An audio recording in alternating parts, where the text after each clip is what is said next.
La reforma a la salud avanza en el Congreso de la República mientras las clínicas y hospitales públicos y privados del país lanzan prácticamente un SOS.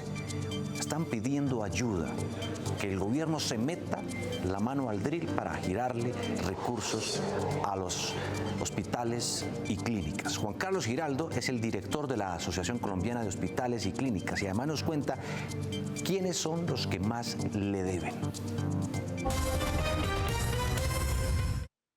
¿Qué tan grave es hoy la situación de los hospitales y clínicas del país? Pues hombre, esta situación viene creciendo la cartera y la morosidad se mantiene en unos niveles muy altos. Estamos hablando en un grupo de 207 hospitales, no estoy hablando de todos los hospitales del país, en un grupo de 207, estamos hablando de 16 billones de pesos. ¿Hasta cuándo aguantan los hospitales y clínicas de seguir así?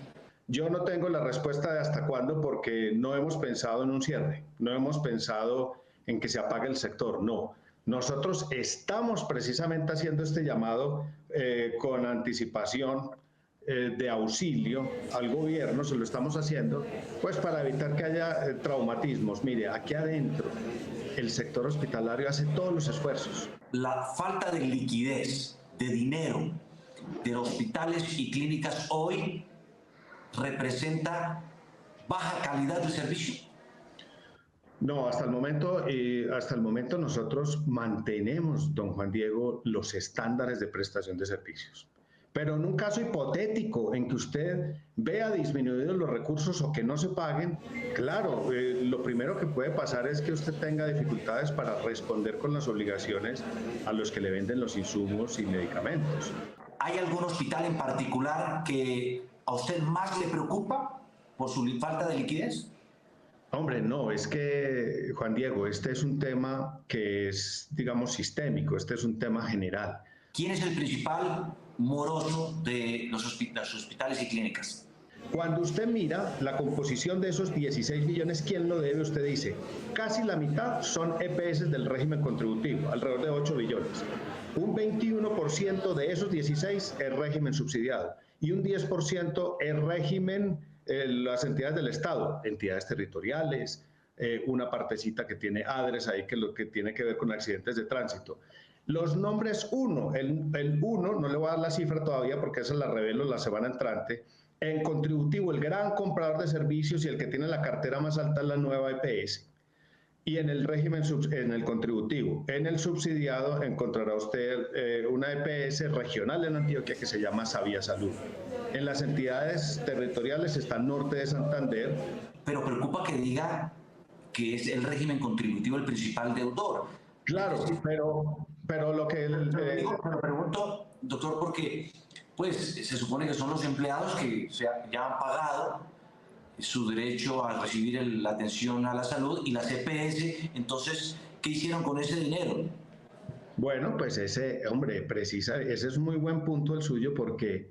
No, y bueno, no solamente el contributivo, el subsidiado también. Recuerde que al final del día, lo que ha pasado aquí en el sistema es que usted puede pagar su salud a través de sus aportes, ¿sí? Y está en el contributivo porque usted contribuyó, o está en el subsidiado y usted no tiene capacidad, pero entre todos los demás ciudadanos a través de impuestos y otros medios, pues subsidiamos la atención de esa población.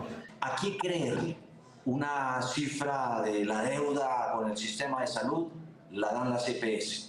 Otra los hospitales y las clínicas, y otra aparece en las cuentas del gobierno. ¿A quién le creemos? Hombre, lo primero es que uno debe decir, la respuesta genérica es, la cifra con presunción de legalidad es la cifra del gobierno nacional. Todo el mundo llora. Las EPS reclaman, lo hicieron hace algunas semanas, dinero porque están sin liquidez. Ahora los hospitales y las clínicas. El gobierno ha dicho que ya les giró y empieza el cruce de acusaciones y versiones. Hoy, doctor, ¿qué puede esperar el ciudadano que simple y llanamente quiere ir a recibir atención médica? Vea, ese también es un muy buen punto. Yo creo que este asunto para un ciudadano al final del día, yo quiero que quede claridad de algo, es nosotros vamos a seguir atendiendo. Hombre, no, más que llorar hay que proponer. Por eso lo que hicimos esta semana fue decirle al gobierno, vea, usted tiene en la mano 5 o 6 medidas que las tiene aquí.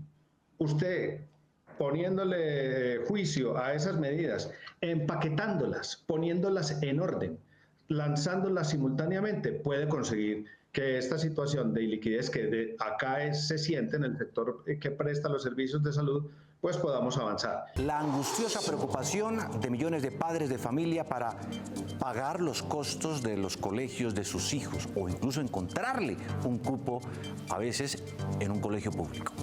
Estamos en plena temporada de matrículas para este año de 2024 en por lo menos colegios oficiales y públicos, pero la crisis económica de muchas familias está provocando una silenciosa pero constante migración de alumnos de colegios privados a los oficiales. Y atención a esta reveladora cifra. En Bogotá, por poner solo un ejemplo, en el último año, 25.000 estudiantes abandonaron los colegios privados para buscar cupo en planteles del distrito. Juan Armando Rojas investigó qué hay detrás de esta situación y cómo matricular a un estudiante en un colegio oficial. Decenas de colegios privados en Bogotá promueven a través de Internet educación de alta calidad, pero también de alto costo, como por ejemplo matrículas de 2.400.000 pesos en promedio, más la pensión de 2.200.000, transporte 500.000 pesos mensuales y servicio de alimentación también de 500.000 pesos mensuales para un estudiante que inicie en primero de primaria. ¿Cuáles son los costos más altos que tiene la educación, por ejemplo? Pues en mi caso sería la lista de los libros. ¿Y qué más? Bueno, mi hija está en bachillerato y sería el transporte.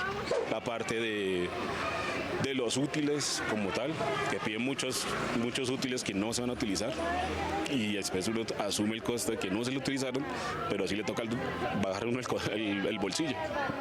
Como resultado de estos altos costos inalcanzables para la mayoría de familias, se está presentando un fenómeno inédito de migración de estudiantes de colegios privados a los públicos. Subsecretario, ¿qué se da más? ¿La familia que saca del colegio privado a sus hijos para llevárselos a un colegio público o los que del público se pasan a privado? Pasa más del privado a lo público. En los últimos años muchos colegios privados han venido cerrando por causa, por ejemplo, del tema de la pandemia. Muchos colegios privados cerraron, otros incluso nos vendieron la infraestructura y pues esos niños han venido pasando al sector público. Del último año, como en 2022, cerca de 25.000 niños que estaban en colegio privado pasaron al sector oficial. En oficial también se da, pero muy poquito al privado, como alrededor de 12.000, 14.000 niños que pasan entre un lado. Pero el neto, digamos, la diferencia de los dos es beneficiario, digamos, para el sector público. ¿Usted qué le diría a un padre de familia que tiene el dilema de meter a su hijo a un colegio público o privado? Que aproveche la educación pública, porque en Bogotá la educación pública cambió y está en primer lugar. Si usted es uno de los miles de padres de familia que por esta época tienen en mente la matrícula de sus hijos para el año entrante, debe saber que en el distrito hay todavía más de 50.000 cupos disponibles en colegios distritales. Por eso vine hasta acá, hasta la oficina del subsecretario de Educación de Bogotá, Carlos Reverón, para preguntarle qué tan fácil es conseguir cupo a estas alturas en un colegio distrital.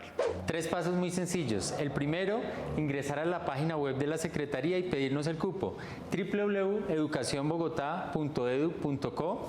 Ahí hay que hacer un formulario muy sencillo, nos lo mandan a la sección matrícula y diligencia un formulario que les toma 5 minuticos. El segundo, estar pendiente de los resultados. Nosotros empezamos a publicar los resultados para los niños de preescolar a partir de finales del mes de octubre y para los niños de primero de primaria en adelante en el mes de diciembre. Entonces, estar pendiente del resultado y aceptar el cupo. Y el tercer paso, ya cuando tienen el cupo, es sencillamente acercarse al colegio y formalizar la matrícula. Hoy en las redes de Sin Carreta preguntamos, a la hora de escoger colegio para sus hijos, ¿usted prefiere? Y nos respondieron. Colegios privados 70%, colegios públicos 30%. También nos comentaron, FECODE tiene el monopolio de la educación pública. Hicimos la misma pregunta en Instagram y nos respondieron, donde los asignen, los de secretaría, porque siempre es que no hay donde uno quiere. Y bueno, seguiremos recibiendo sus opiniones.